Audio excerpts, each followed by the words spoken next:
This is the commemorative Air Force B-29, B-24 squadron that's based out of Dallas, Texas. We do about 25 shows through the eastern and central part of the United States. We start off from Dallas and make kind of a loop up to the north on the East Coast and then come back down through central part of the United States and end in October. Commemorative Air Force started as the Confederate Air Force back in the 1960s. It was a group of ex-military pilots who had a passion for World War II Warbirds, so they started together as a confederation of a group of guys that just started restoring and started growing and growing and growing to where they became a national organization. By the time that they did that, the mission had kind of changed a little bit to where, you know, we like to educate, we like to honor veterans in addition to showing off our warbirds. So we felt that commemorative Air Force more properly explained what our goals were. So everyone is pretty much familiar with the P-51 Mustang, which was a World War II fighter. Then we have the AT-6 trainer, which was used during World War II to train pilots. We have a Stearman, which is really more of a pre-World War II aircraft. And then, of course, the queen of the fleet is our B-29 Alpha model Fifi behind me. The original Fortress series was given to the B-17, which was used in the European theater, so it was a four-engine bomber. This design here was a huge leap in technology. It has pressurization on it, it has remote control gunfire on it, it has better navigation, it had the LORAN on it. So this was a big leap in technology, so they decided to call it the Super Fortress. Are those 50 caliber up on top that I see? That's correct. We have 5 turrets that, on the original model, each turret had 2 50 caliber guns on them, made by Browning. Then this one is an A model, which was the second major production series in the B-29 series. They had found that the Japanese fighters didn't have the performance to keep up with the B-29 to attack from the rear, so they started attacking more from the front. So they decided to add 2 more 50 cal guns to the top turret for a total of 4, and that's one of the major modifications on this model. Following the A version, they kind of skipped to the D version, which had a lot of improvements, including improved engines. The engines on this are the Wright 3350s. The original design had a number of issues which caused overheating and fires, and they had a lot of difficulty with that on both the 29 and the A model. So it was redesigned and put on the D model, and then a derivation of that was the B-50, where they put on the Wright 4360, which is a complete new design, solved a lot of the problems with the engine in addition to giving it more power. These can fly as high as 33,000 feet. They tried bombing from high altitude, but the jet stream over Japan kept blowing the bombs off course. So General Curtis LeMay, who was the commander of the 20th Air Force in command over these bombing groups, made the decision that they would go back to low-level bombing from 8,000 to 10,000 feet for accuracy purposes. You mentioned Japan. That means we're talking the Pacific Theater. Is the Pacific Theater the primary time when this aircraft was used? It is the only theater that this aircraft was used. They sent one to England to fool the Germans into thinking that we were going to send the Super Fortress over there, but it was originally, the thought was that we may have to, if England fell, we may have to come from Canada, Newfoundland, Greenland, and we needed the range to get to Europe. Well, when England didn't fall, we could still use the 17, so they made the decision that they would use the superfortress in the Pacific Theater to bomb Japan. What is the range on one of these? Well, it holds 5,360 gallons of fuel, so it could fly for nearly 17 hours nonstop. The missions to Japan and back from the Marianas Islands, where they were based, took about that time. So it was 8 hours one way and back. So they were fuel critical by the time that they got back from their missions. At the beginning of its service, it actually started over being based in India, and a lot of people have probably heard about the missions over the hump. And what they did is that they built some airstrips in China, but China was still held by the Japanese, so they couldn't move the airplanes up there. So they would move in supplies, then bring the bombers in and make a hop from Japan. But it was very costly, it was not working well, and so General Curtis LeMay went to the Joint Chiefs and said, we need the Marianas Islands. Those were the closest islands that we could get to that was within range of the B-29. Now, all of it was mostly open ocean. Iwo Jima was partway there, but that was held by the Japanese when they first started taking off from the Marianas, and that was the reason why we went and captured Iwo Jima, was to serve as an emergency landing strip for the B-29s. So the armament, there were 4 movable turrets that initially had 2 Browning 50 cals on each of them, and then there were 2 more 50 cals in the tail, in addition to a 20 millimeter cannon. And then the A model added another 2 on the top forward turret. But interestingly enough, when they went to low altitude bombing, they didn't have a lot of fighters coming after them because the Japanese had their supply lines cut, so they couldn't build a lot of fighters like we could because we still had a lot of raw materials. So they were stockpiling their fighters in anticipation of the invasion. So in order to get a bigger bomb payload, Curtis LeMay ordered the armament to be taken off of the aircraft except for the tail guns.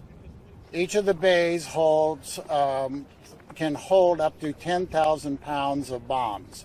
So depending upon the weight of the bombs, depends on the number of bombs. They had all the way from 100 up to 1,000 pound bombs. So typically a high explosive bomb was 500, so 20 in the front bay, 20 in the back bay, for a total of 40 bombs coming out. And I need to ask, were any of them atomic? At the end of the war, of course, everyone probably knows that we dropped 2 atomic bombs. Those were dropped by special aircraft. They were modified to what were called silver plate. Colonel Tibbets, who was the commander of the 509th bombing group, consolidated group rather, he went to the factory and handpicked 15 aircraft that were modified.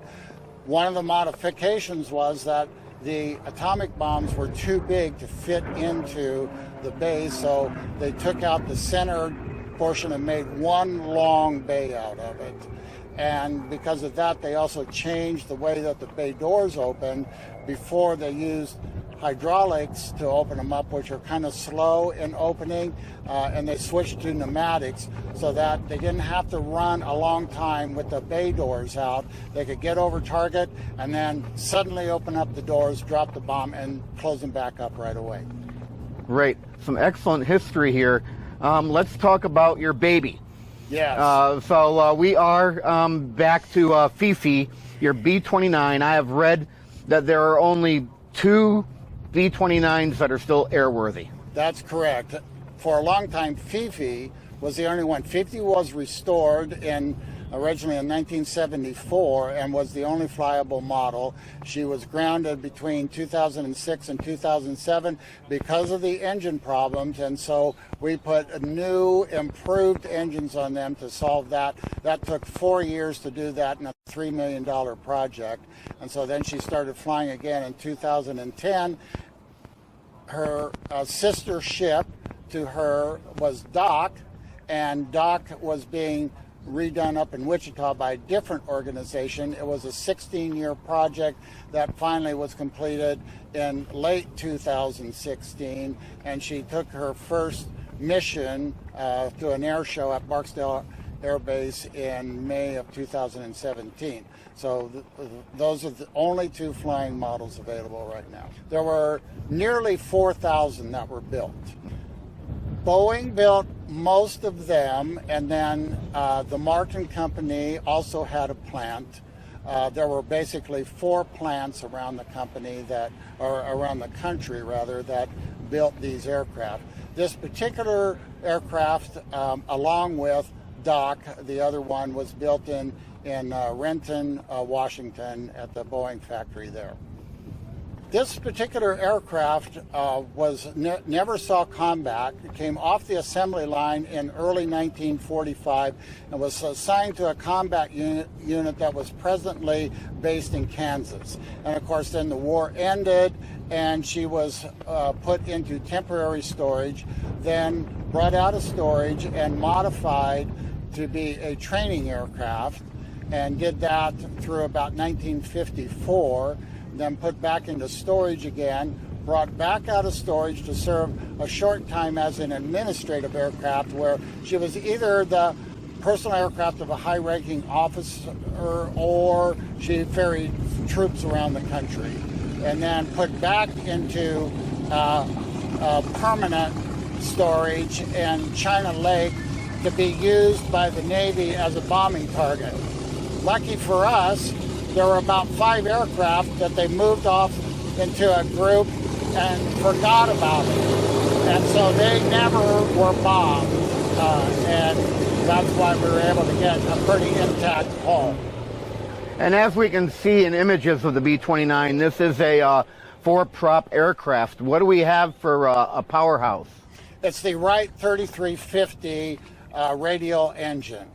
And as I said, it had the rear banks of cylinders had difficulty getting cool airflow because they had put the exhaust ahead of those cylinders. So they tended to overheat, swallow valves, and sometimes catch on fire. The case was magnesium, and so that burned like a flare. One of two things happened. It would either drop off of the wing, or it would, those guys were lucky, or it would burn through the spar, which was made out of aluminum, and then the wing would fall off, and those guys weren't as lucky. Okay, so we were talking about restoration. So there was a lot of negotiation that went on between Commemorative Air Force and both the Army and the Navy, because the Army owned the hull, but it was on Navy property. And so a lot of red tape, and they ended up making kind of a deal with the Navy. The Navy wanted an operating model of a certain aircraft, and so the Commemorative Air Force found one down in Mexico, restored that aircraft, and traded it for Fifi. So when they finally got permission to take Fifi off, it was in fairly good condition. They spent 9 weeks out there in the field and brought her up to an airworthiness condition that the FAA issued a one-time permit. They wanted to fly it all the way. China Lake is just north of Edwards Air Force Base. They wanted to fly it all the way across the country to Harlingen, Texas, without stopping. And they were successful in doing that. And so when they got it down there, Vic Agathar was the person who was largely responsible for spearheading the program and largely financing the program. He put $100,000 of his own money in 1970 in order for it to be restored. And so in 1974, they finally finished that, and she went airborne. And the Air Power History Tour was birthed with the idea that we could take this aircraft out and sell rides on it and help raise money, because it takes a lot of money to maintain and keep these Warbirds flying. And so that has been very successful. People love to come and see Fifi. She's the queen of the fleet. Then the name Fifi, Vic Agathar's wife, was named Josephine. Her nickname was Fifi, so that's how Fifi came about. We're back with Cap. Was that your call sign? That's my call sign. All right, and we are actually inside the B-29 right now. We're not fore, we're not aft. It looks like we are actually in a bomb bay. Would that be correct? That's correct. You are in the forward bomb bay here. This bomb bay is capable of carrying up to 10,000 pounds of bombs, and then there's the aft bomb bay, which is similar looking, another 10,000 pounds for a total of 20,000. These bombs that you saw here, these are high explosive 500-pound bombs, so we could put 20 of them in the forward and 20 in the back for a total payload of 40 bombs. How did these bombs move about? How did they get released? They're all released all at one time. When the bombardier presses the trigger, then the latches that are holding them in place right now would all release, and they would just drop straight down.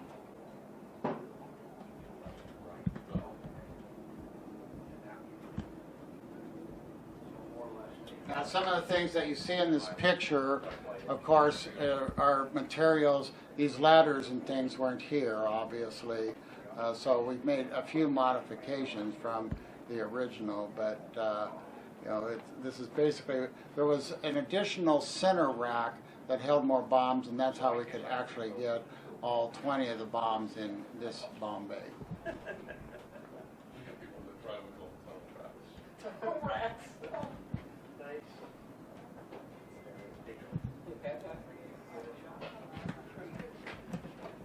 Would there be any airmen in this area of the aircraft when it was flying?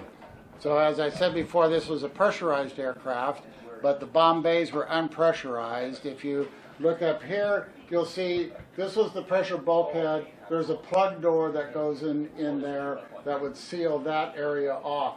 And then above that is a tunnel that was also pressurized that goes all the way back over the top of the aft bomb bay to the aft gunner's compartment and the tail gunner's compartment in the rear of the aircraft. So the airmen used that tunnel to get back and forth? That's correct. Is the tunnel pressurized as well? Yes. It's just an opening between the two pressurized compartments, and so it stayed pressurized.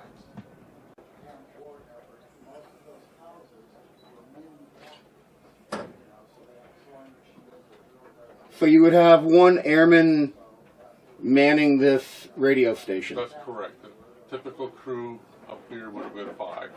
Mm-hmm.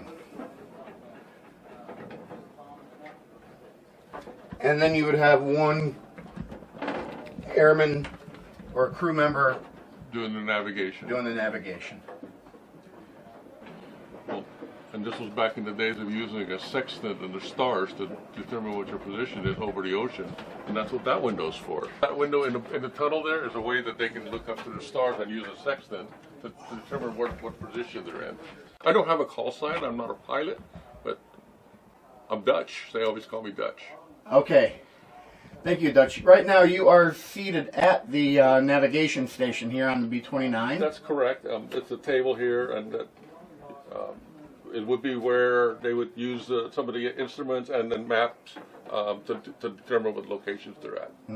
And you mentioned that you actually used the sextant as well for navigation? That's correct. It would be then used in the tunnel window to see the stars and navigate for position that way. And I always thought those were only used at sea. Well, it was at sea when you think the plane's flying over the Pacific. That is something you don't always think about. That's right. Yeah, there was no such thing as GPS. That's correct. You had to go by some type of chart. Yeah, the GPS was the stars. Is there anything you can tell me about the forward section of this aircraft while I'm filming it? All the way forward there in the nose of the aircraft is the northern bomb sight. That's the bombardier position.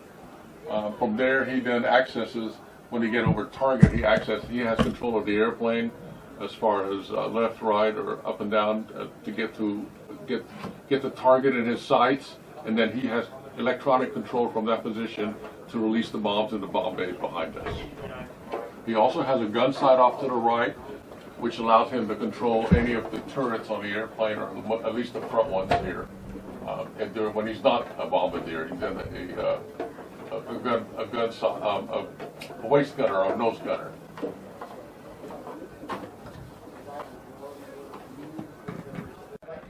So this would have been this particular turret assembly is in the back of the airplane. Where you have a circle like you're standing on now, it would have a turret unit like that in it. The outside wall where the black is where the fresh new rounds are, which are then fed into it. This one, I'm not sure yet. I can't tell, but there's a turret above it, and the bar is connected to that, but I'm not sure what the function is, whether that's a simultaneous firing issue or not. And you would have a cylinder similar to that going to this location where the forward turret is situated right now. That's correct, yes. This is an example of the turret when it's out of the airplane and just sitting on the ground. That shows you the whole assembly in the middle there. So, similarly, there's ammunition around the outer edges, which are then fed into the turret.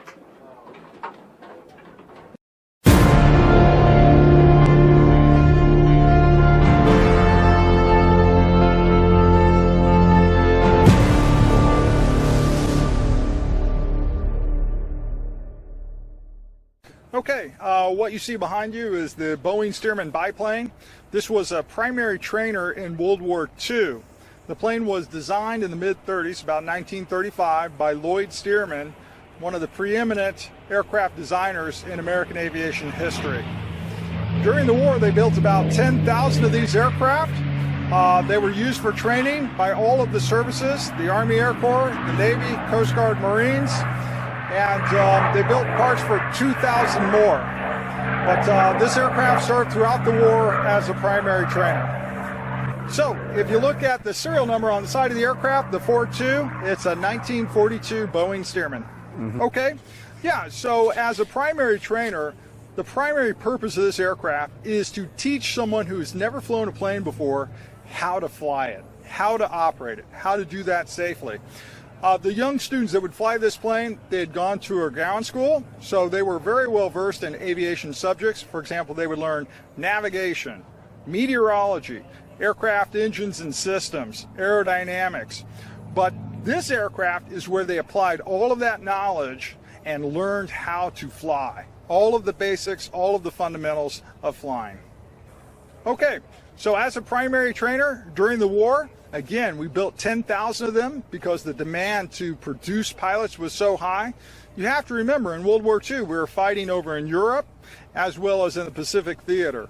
So they had these aircraft staged throughout the United States on training bases, and it was used throughout the war, again, in a primary flight training mode to teach the students how to do all of the basic maneuvers, starting up the engine, how to taxi out, take off, climb out, fly straight and level, do turns, do all kinds of maneuvers, to include aerobatics.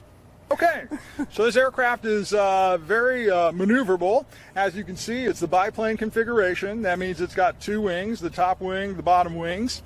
All of those wings produce a lot of lift. This makes this aircraft very maneuverable.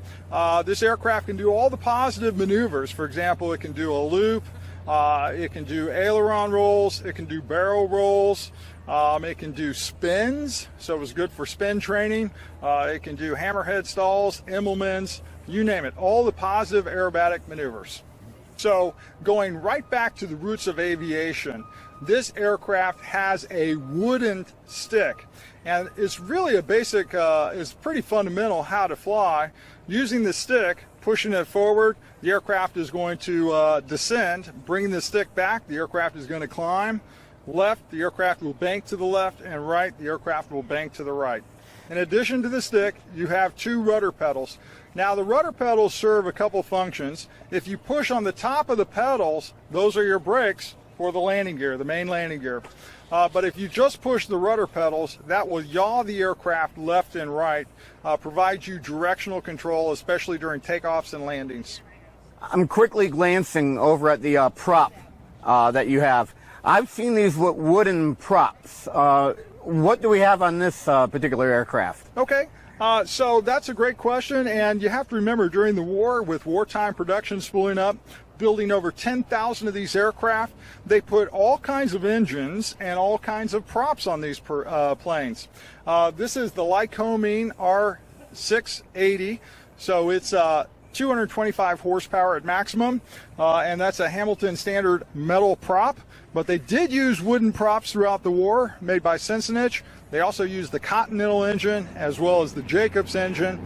After the war, they put some larger engines on these planes, like the Lycoming 300 horsepower or the Pratt & Whitney 450 horsepower. So, this is one of the basic things that a young student pilot during World War II would have trained on, and that is emergencies. What happens if that engine fails? What you do is you continue to fly the aircraft. In this case, you lower the nose slightly, maintain flying airspeed. The plane with the top wing, the bottom wings produces a lot of lift. It is able to glide. At that point, you're looking for a good place to land. You're lining the aircraft up and coming in to land. Well, it's a classic biplane. It's an iconic aircraft. It's one of the greatest aircrafts ever produced by this nation. They're a joy to fly, and I would urge everybody, if you have the opportunity, to come out and fly a Boeing Stearman biplane.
Does rifle have anything to do with the P-51 behind you that's named Gunfighter?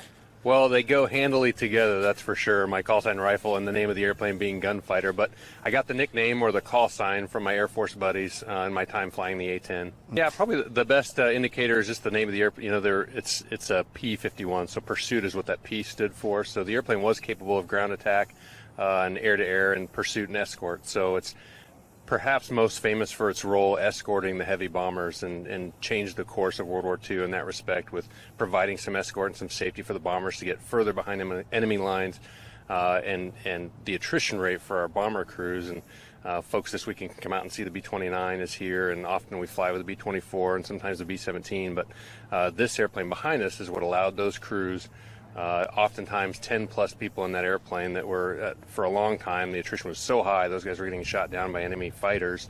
And this airplane had the horsepower and the two-stage supercharger is part of what made that possible. That engine allowed this airplane to fly higher and faster and further behind enemy lines for the purpose of escorting the bombers and keeping those guys safe.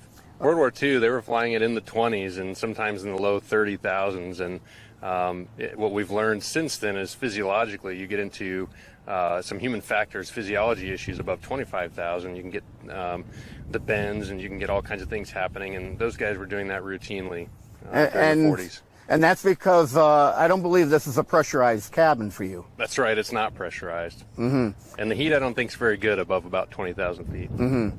Well, one of the things about the P-51 that's is very unique, and a lot of people recognize it when they see it, is that air scoop on the bottom of the airplane, under the belly.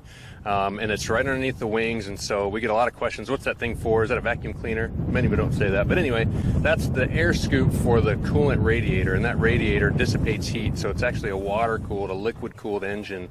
One of the things that's unique and that happened in the process of manufacturing this airplane, it was a contract that came up, and the numbers vary a little bit based on what history you researched, but in approximately 117 days, so in about the course of 4 months, this airplane was ordered and designed and built and brought into service in the course of about 4 months. During that process, and why I mentioned that air scoop underneath, one of the things they learned after designing what looked to be just a great feature and a way to get positive pressure air over the radiator, they discovered, and it was an engineer named Meredith, that they were producing thrust when they take that high pressure air under the scoop, expand it, heat it, and then neck it back down through the cooling flap. It was generating thrust out the back of the airplane, and further wind tunnel testing showed that as much as 15 to 18% thrust. So not only did it cool efficiently, but it's part of what made the airplane go so fast and climb so high. Yeah, so Gunfighter, there were two manufacturing facilities for North America, and one was in Texas and one in California. This was built in California, and it was actually shipped over to the European theater just in time for the war to be coming to a close. So it made it to the European theater during World War II and then came home and was operated by a couple different guard units and then privately owned since then. See probably maybe in the photo there that you've got 6 50 caliber Browning machine guns, 3 in each wing. All right. And of course it could carry a variety of mixed ordnance under the hard points under the wing. All right. Boy, I can remember my brother and I, we grew up in a flying family, but I can very specifically remember trying to figure out how to draw the curves of the P-51, and part of it was that scoop that you see underneath, but also just the flow of the curve from the canopy along that long snout required to house that V12 engine, and how that curves into the spinner that you see behind me. I remember spending hours trying to figure out how to draw this airplane, so it's just, I've always been personally drawn to it. And it's a dream come true for me to be able to fly this airplane. And we just absolutely love sharing it with folks when they come out to these ride events. The more I fly this airplane, the more I'm impressed by the way it was designed and the way it flies. I'm enamored with North American and what they did with all the airplanes they built, but specifically this one. It's just, everything about it's right.